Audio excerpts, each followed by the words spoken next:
श्री शिवाय नमस्तुभ्यम। हर हर महादेव। दोस्तों, आप सभी लोग जानते हैं कि 26 मार्च 2026 यानी गुरुवार को पड़ रही है चैत्र महीने की नवरात्रि अष्टमी तिथि।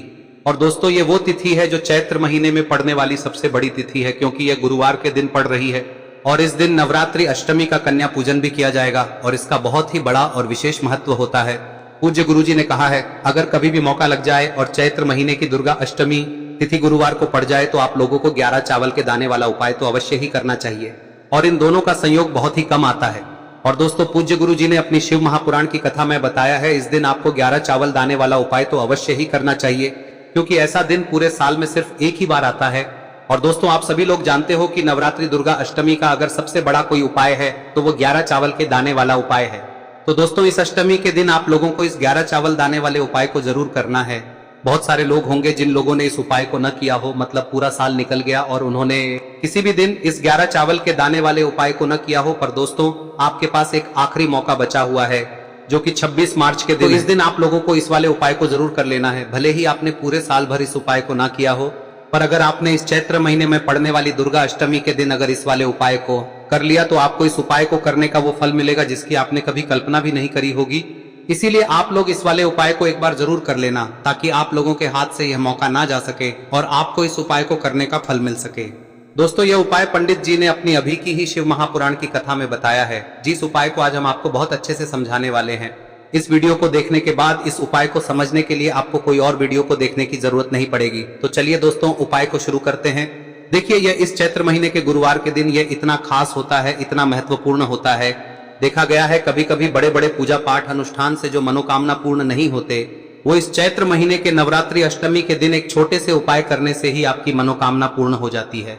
और बहुत सारे लोगों ने इस उपाय को किया भी है और उनको इस उपाय को करने का फल भी जरूर मिला है।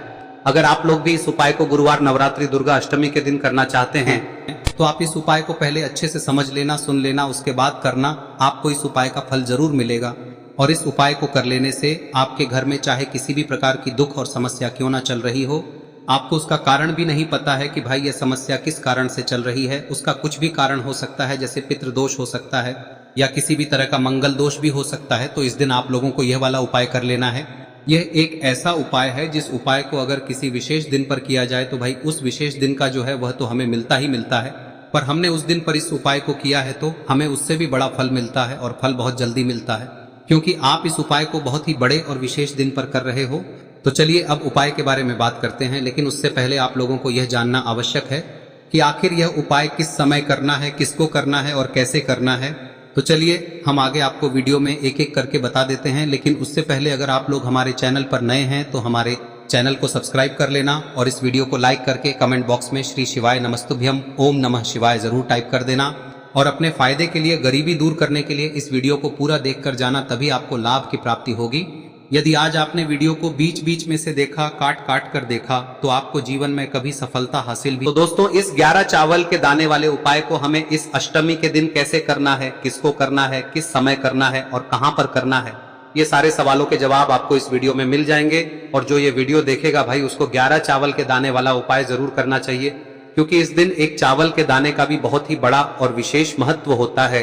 और जब बात आ जाए 11 चावल के दाने की, तो ये सोने पे सुहागा वाली बात हो जाती है और ये एक बहुत ही बड़ा उपाय हो जाता है इस दुर्गा अष्टमी तिथि का। तो अब दोस्तों, इस 11 चावल के दाने वाले उपाय को आखिर करना किसको है, सबसे पहले हम लोग वो बात जान लेते हैं।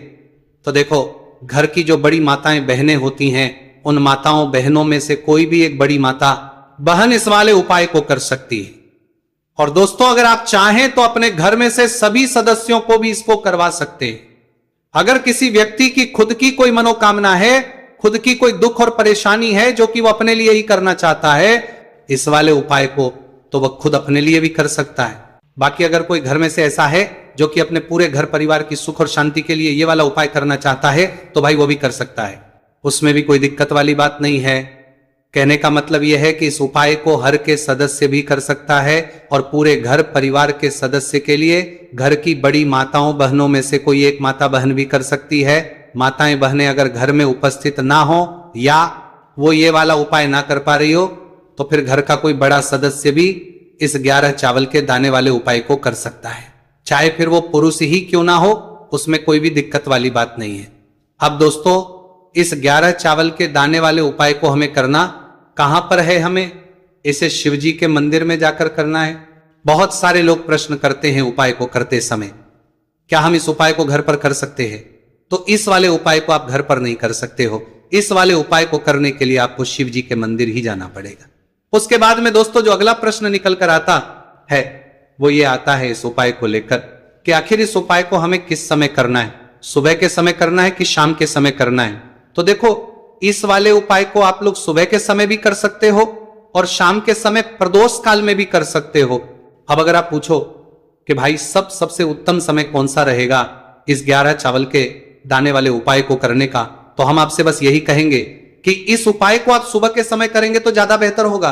बाकी अगर प्रदोष काल शाम के समय भी करेंगे तो भी अच्छा होगा, उसमें कोई भी दिक्कत वाली बात नहीं है। तो अब दोस्तों जो अगली सबसे बड़ी और महत्वपूर्ण बात आती है वो ये आती है कि सुबह अगर हम उपाय को करेंगे तो हमें कितने बजे से लेकर बजे तक के बीच में करना है, और शाम के समय प्रदोष काल में करेंगे तो हमें कितने बजे से लेकर कितने बजे के बीच में करना है। तो देखो, सुबह जितनी जल्दी हो सके आप उपाय को करने की कोशिश करना। बाकी अगर किसी कारणवश लेट भी हो जाओ, थोड़ी देर भी हो जाए, तो 10 या 11 बजे तक भी आप उपाय कर लेना, पर 12 बजे से ज्यादा देरी ना हो, ठीक है? इस बात का ध्यान रखना। उसके बाद में दोस्तों अगर शाम के समय प्रदोष काल की बात करें, दोष काल का जो समय है होता है वो शाम के 6 बजे से शुरू हो जाता है। मतलब शाम के 6 बजे से लेकर 7 बजे के बीच का जो समय होता है, यह समय प्रदोष काल का समय होता है। पर अभी जो मौसम चल रहा है, इस मौसम में जो है शाम बहुत देरी से होती है, तो आप इस उपाय को 7 या 8 बजे के बीच में भी कर सकते हो। मतलब शाम के 6 बजे से रात 8 बजे के बीच में आप कभी भी इस वाले उपाय को कर सकते हो, उसमें कोई भी दिक्कत वाली बात नहीं है। अब दोस्तों यहां पर इस उपाय को लेकर एक और सबसे बड़ी बात यह निकल कर आती है कि इस 11 चावल के दानों को हमें लेना कहां से होता है, और हमें इस उपाय को करने के साथ में क्या और कुछ भी सामग्री ऐसी होती है जो शिव जी के मंदिर लेकर जानी है। तो देखो यहां पर हम आपको बता दें, सबसे पहले आप लोग ये जान लो कि ये जो 11 चावल के दाने वाला उपाय है, सिर्फ और सिर्फ आप उपाय की सामग्री लेकर कभी भी शिव जी के मंदिर मत जाना, क्योंकि हमें भगवान के सामने ये नहीं दर्शाना है कि अगर हम भगवान शिव जी के मंदिर आए हैं तो अपने फायदे के लिए आए हैं। तो इसलिए जो भी पूजन सामग्री है, उपाय सामग्री है 11 चावल के दाने, इसके साथ में आपको पूजन सामग्री भी जरूर लेकर जाना है। देखो, अगर सुबह के समय उपाय कर रहे हो तो सीधी सी बात है, 1 लोटा जल तो आप लेकर जाओगे ही जाओगे। वही 1 लोटा जल अगर मिट्टी का जल हो तो बहुत अच्छा रहेगा। मिट्टी का जल कैसे बनाया जाता है, इसके लिए हमने पहले से बहुत सारी वीडियोस बना दी है। आपके पास इस दिन एक आखिरी मौका रहेगा मिट्टी का जल शिवजी पर चढ़ाने का और उपाय को करने का, बहुत बड़ा आपको इस दिन फल मिलेगा। तो इसलिए इस दिन हो सके तो भाई मिट्टी का जल चढ़ाना, तो अपने साथ में कम से कम 1 लोटा जल तो आपको लेकर जाना ही जाना है। अगर मिट्टी का जल नहीं है तो घर का जल भी आप इस्तेमाल कर सकते हो। इसके अलावा जो भी पूजन सामग्री है, देखो 11 चावल के दाने ये अलग आपके रहेंगे और जो आपकी पूजन सामग्री रहेगी वो अलग रहेगी। पूजन सामग्री में आप जो भी चीज लेकर जाना चाहे वो लेकर जा सकते हैं, उसमें कोई भी दिक्कत वाली बात नहीं है। वही अगर हम बात करें शाम के समय की, तो शाम के समय शिवजी पर जल नहीं चढ़ता है, इसीलिए शाम के समय आप लोग एक दीपक तैयार कर ले जो कि गोलबत्ती का, आटे का, शुद्ध देसी गाय का घी का होगा है। इस बात का आप लोगों को ध्यान रखना है और इस दीपक को आपको घर से जलाकर नहीं लेकर जाना है, भगवान शिव जी के मंदिर में जाकर ही जलाना है। इस बात का भी आप लोगों को ध्यान रखना है।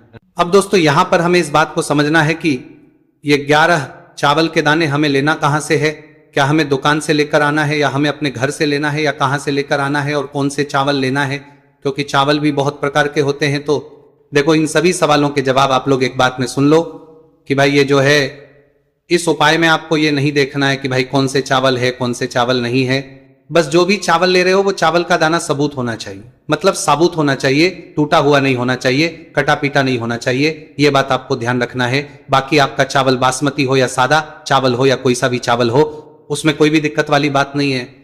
तो सीधी सी बात है कि आपके घर के रसोई घर में जहां पर आप भोजन बनाते हो, वहां पर जो भी चावल आपके उपस्थित हो उन चावलों में से अपनी एक कटोरी लेना या एक मुट्ठी चावल अलग से निकाल कर रख लेना, क्योंकि हम 11 चावल ही यहां पर इस उपाय में लेने वाले हैं। तो हमें यह चावल के दाने गिनकर निकालने पर डटेंगे। इस बात का आप लोगों को ध्यान रखना है। तो अपने उस चावल की कटोरी में से या चावल में से 11 ऐसे चावल के दाने आप लोग निकाल लो जो कि टूटे हुए ना हो, कट्टे पीटे ना हो, जिनमें कोई दाग ना लगा हुआ हो, है ना। अच्छे साबुत चावल के दाने 11 दाने आप लोग निकाल कर रख लो और इन किसी भी एक कागज की पुड़िया में या किसी एक छोटी सी कटोरी में आप लोग रख लो ताकि यह सुरक्षित रहे, आपके एक भी चावल का दाना इधर उधर ना हो और आपका उपाय भी पूरा अच्छे से हो जाए। तो भाई जैसे ही आपका उपाय की जो सामग्री है 11 चावल के दाने ये तैयार हो जाते हैं, उसके बाद में आपको जो भी अपनी पूजन सामग्री है सुबह के समय कर रहे हो तो एक लोटा जल या पूजन सामग्री जो लेकर जाना चाहो उसकी भी तैयारी कर लेना, और किस समय जा रहे हो तो भाई अपना जो दीपक है उसे तैयार कर लेना, ठीक है। और उपाय को करते समय शुद्धता का विशेष रूप से ध्यान रखना, ठीक है। सुबह सुबह स्नान करने के बाद ही उपाय को करने की आप लोग तैयारी करना। उसके बाद अगर शाम के समय की बात करें तो शाम के समय आपको स्नान करने की जरूरत नहीं है, पर शुद्धता का ध्यान रखना है। आपको स्नान तो नहीं करेंगे, आप हाथ मुंह धोकर भी इस वाले उपाय को शाम के समय प्रदोष काल में कर सकते हैं, इसमें कोई की बात नहीं है। तो आप अपने उपाय की पूरी सामग्री तैयार करके आपके पास ही में जो आपका शिव मंदिर हो वहां पर पहुंच जाइए। सबसे पहले शिव मंदिर में जाकर आप लोगों को उपाय नहीं करना है, पहले भगवान के दर्शन करना है, भगवान से आशीर्वाद प्राप्त करना है, फिर शिव जी की शिवलिंग के पास में आना है। शिवलिंग के पास में आने के बाद आप जो पूजन सामग्री लेकर आए हुए हैं, जैसे कि सुबह गए हुए होंगे तो एक लोटा जल और जो भी पूजन लेकर आए हैं आप उनसे भगवान शिव जी की पूजन कीजिए। सबसे पहले तो एक लोटा जल ही चढ़ेगा, उसके बाद में आपकी पूजन सामग्री चढ़ेगी। उसके बाद में अगर दोस्तों शाम के समय अगर आप इस उपाय को कर रहे हो तो अपने साथ में कम से कम एक जो दीपक है गोलबाती का जो आप अपने साथ में लेकर गए हो उस दीपक को मंदिर में जाकर अपनी माचिस से जलाना है और उस दीपक को शिवलिंग के पास में रखना है, ठीक है। इस दीपकों के बाद ही आप लोगों को अपना ये वाला उपाय शुरू करना है और दीपक को ज्यादा पास में मत रखना, वैसे भी गर्मी पड़ रही है, भगवान शिव जी को आंच नहीं लगनी चाहिए, है ना। तो भाई जैसे ही आपकी पूजा अर्चना हो जाती है आप भगवान शिव जी को प्रसन्न कर लेते हैं। उसके बाद में शिवलिंग के पास ही में आप कहीं पर बैठ जाइए, सामने या आसपास जिस जगह पर आपको बैठना हो वहां पर बैठ जाइए और अपने वो 11 चावल के दाने अपने सामने निकाल कर रख लीजिए, क्योंकि अब यहां पर करने की आपको तैयारी करना है। और इस तरीके से जब आप उपाय करेंगे पूजन सामग्री करने के बाद, पूजन अर्चना करने के बाद, तो आपको उपाय का फल बहुत जल्दी और बहुत बढ़ा होकर मिलेगा। तो अपने 11 चावल के दाने अपने सामने निकाल कर रख लेना। और ये जो उपाय है ये आपकी सीधे हाथ की हथेली से होगा, इसलिए इस बात का भी विशेष रूप से ध्यान रखना है। तो सीधे हाथ की हथेली का प्रयोग करके ही आप लोग अपना इस वाले उपाय को करना। अपने सामने जो भी आपकी कागज की पुड्डियां हैं उसको रख लो, या कटोरी है तो भाई उसे अपने सामने रख लो और अपने वो 11 चावल के दाने निकाल लो, ठीक है। उसके बाद में दोस्तों अब आपको क्या करना है कि शिवलिंग आपके सामने होगी तो आपने वो 11 चावल के दाने एक एक करके आपको शिव जी के शिवलिंग के ऊपर चढ़ाना है। कहां पर चढ़ाना है? शिवलिंग के ऊपर चढ़ाना है, और कहीं पर भी नहीं चढ़ाना है, आपको अपने हथेली से शिवलिंग के ऊपर चढ़ना है। भले ही फिर वो अपने आप जलाधारी पर गिर जाए या मतलब वहीं पर गिर जाए, उसमें कोई दिक्कत वाली बात नहीं है, पर आप चढ़ाओ शिवलिंग के ऊपर ही। तो आपको क्या करना है, अपना पहला चावल उठाना है, श्री शिवाय नमस्तुभयम बोलना है और शिवलिंग पर चढ़ा देना है। इसी तरीके से दूसरा चावल का दाना उठा है, शिवलिंग पर चढ़ाना है और मंत्र बोल देना है, और फिर तीसरा चावल का दाना उठाना है, श्री शिवाय नमस्तुभयम बोलना है और चढ़ा देना है। इसी प्रकार से आपको पूरे 11 चावल के दाने एक एक करके शिवजी के शिवलिंग के ऊपर चढ़ाना है और भगवान से प्रार्थना करते जाना है। मतलब प्रार्थना तो आपको आखिरी में करना है, पर हर एक के दाने को चढ़ाते समय श्री शिवाय नमस्तु भयम जरूर बोलना है। उसके बाद ही में ये चावल का दाना शिवलिंग के ऊपर आपको चढ़ाना है। जैसे ही आपके 11 चावल के दाने शिवलिंग के ऊपर जाते हैं तो भाई उसके बाद में आपको क्या करना है, भगवान से अपनी मनोकामना बोलना है। मनोकामना भी कब बोलना है? जब आपका 11 चावल का दाना आपके सीधे हाथ की हथेली में हो और आप उसे चढ़ाने के लिए जा रहे हो, श्री शिवाय नमस्तु भयम बोलकर उस आखिरी चावल के उस शिवलिंग के ऊपर चढ़ा देना और भगवान से फिर अपनी वह मनोकामना बोल देना। जिस मनोकामना के लिए आप लोग अपना ये वाला उपाय कर रहे हो, जिस भी दुख और परेशानी के लिए आप लोग अपना ये वाला उपाय कर रहे हो, उसके बाद में जैसे ही आप अपनी मनोकामना बोल देते हो आपका ये वाला उपाय पूरा हो जाता है। पर दोस्तों, उपाय को करने के बाद आप लोगों को 2 मिनट भगवान शिव जी के मंत्र का जाप जरूर करना है, और मंत्र का जाप करने के बाद भगवान एक और बार प्रार्थना करना है अपनी मनोकामना के लिए या अपनी जो भी दुख और परेशानी है उसके लिए। इसके बाद में आप लोग भगवान को देखकर, भगवान से प्रार्थना करके, उनसे आशीर्वाद लेकर वहां से उठ सकते हैं और अपने घर पर जा सकते हैं।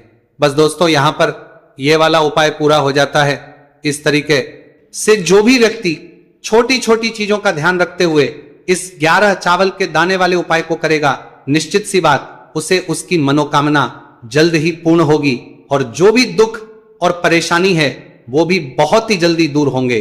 और दोस्तों, अगर आपको हमारी ये वीडियो पसंद आई हो तो हमारे इस वीडियो को लाइक और चैनल को सब्सक्राइब जरूर करें। हर हर महादेव, ओम नमः शिवाय। देखिए, मार्गशीर्ष मास के दिनों में विशेषकर भगवान शिव और माता पार्वती और विष्णु भगवान का पूजन किया जाता है।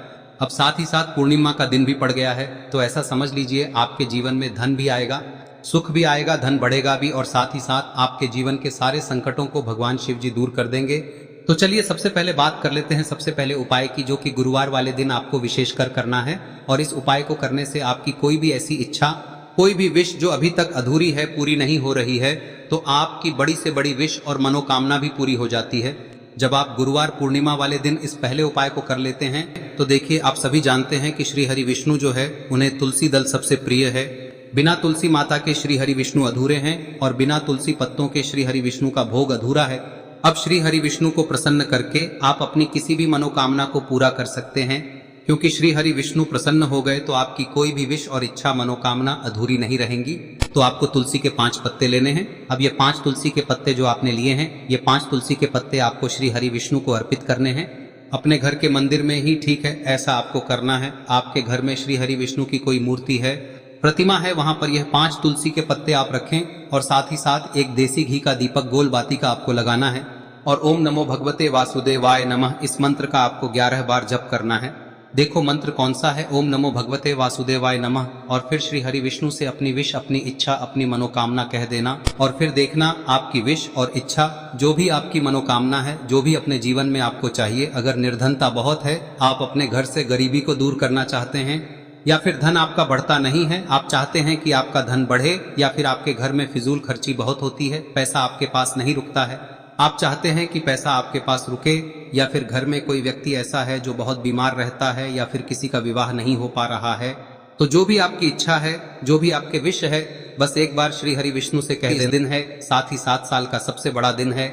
यह दिन इतना उत्तम है कि जो आप श्री हरि विष्णु से मांग लेंगे, जो उनसे कह देंगे, वह आपकी विश, आपकी मनोकामना को बहुत जल्दी पूरा कर देंगे। तो यह पहला उपाय है। चलिए बात करते हैं दूसरे उपाय की।